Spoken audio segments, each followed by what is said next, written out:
అసలు పార్టీ యొక్క అసలు ఏ విధంగా పార్టీ స్టార్ట్ అయింది, పార్టీ ఎవరైతే స్థాపించారో వాళ్ళ ఆశయాలు ఏముండున్నాయి, పార్టీ సిద్ధాంతం ఏముండింది, ఇవన్నిటిని కూడా పక్కన పెట్టేసి చాలా సులువుగా ముఖ్యమంత్రి పీఠం కోసం ఏవైనా చేయడానికి ముందుంటామన్న ఒక రీతిలో ఉద్ధవ్ ఠాకరే గారు చూపించినటువంటి ఆ యొక్క ఆశ, పదవి పట్ల మక్కువ చూపించినటువంటి ఆశ దేశ ప్రజల్లో ముఖ్యంగా మహారాష్ట్ర వాసుల్లో చాలా జుగుప్సాకరమైనటువంటి పరిస్థితి తీసుకొని వచ్చింది అప్పట్లో.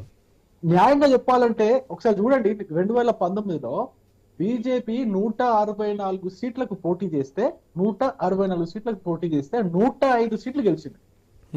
అదే శివసేన ఉద్ధవ్ ఠాకరే నేతృత్వంలో ఎన్డీఏ అలయన్స్ లో 126 సీట్లకు పోటీ చేస్తే కేవలం 56 సీట్లు గెలిచింది. ఇప్పుడు చెప్పండి, న్యాయంగా ఏ పార్టీ ముఖ్యమంత్రి పదవి పొందాలా, ఏ పార్టీకి ప్రజలు ఆశీర్వదించినట్టుగా, ఏ పార్టీని సెకండ్ ప్లేస్ లో పుట్టినట్టుగా? అయితే 105 సీట్లు వచ్చిన భారతీయ జనతా పార్టీకి ముఖ్యమంత్రి పదవి ఇవ్వడానికి ఉద్ధవ్ ఠాకరే ఒప్పుకోలేదు. ఇది జరిగినటువంటి చరిత్ర. తద్వారా ఇప్పుడు అజిత్ పవార్ సపోర్ట్ ఇస్తా అని చెప్పేసి అప్పట్లో వస్తే మనం ప్రయత్నం చేసినాం, ప్రభుత్వాన్ని ఏర్పాటు చేయడానికి ప్రయత్నం చేసినాం, అది కుదరలేదు.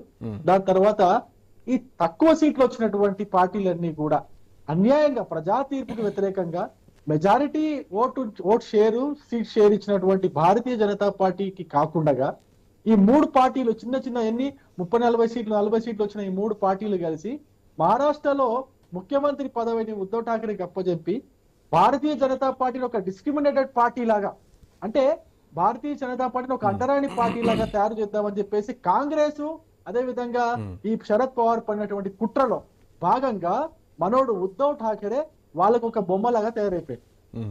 ఆయనకేముండే అధికార దాహం ఉండింది. తయారైపోయిన తర్వాత దానికి మహారాష్ట్ర ప్రజల యొక్క తీర్పుని వ్యతిరేకంగా చూడాలా వద్దా? అయితే ఆ విధంగా జరిగిన తర్వాత అప్పుడు మహా అఖాడా వచ్చింది. వచ్చిన తర్వాత వాళ్ళు ప్రభుత్వాన్ని ఏర్పాటు చేసినారు.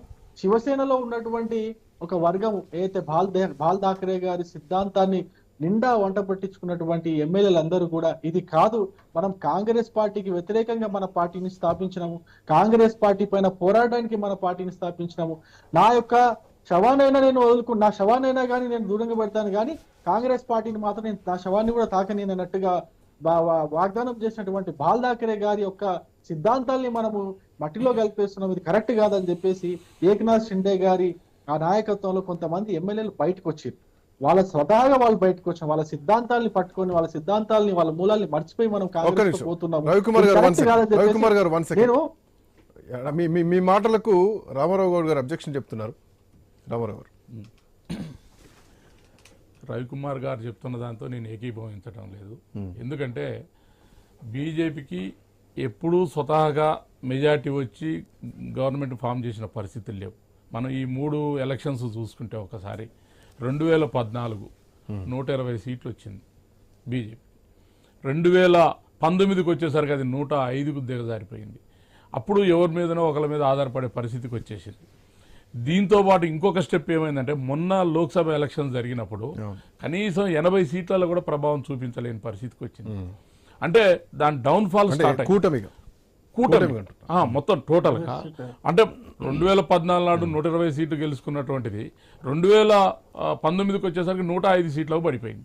2019లో 105 సీట్లకు వచ్చింది.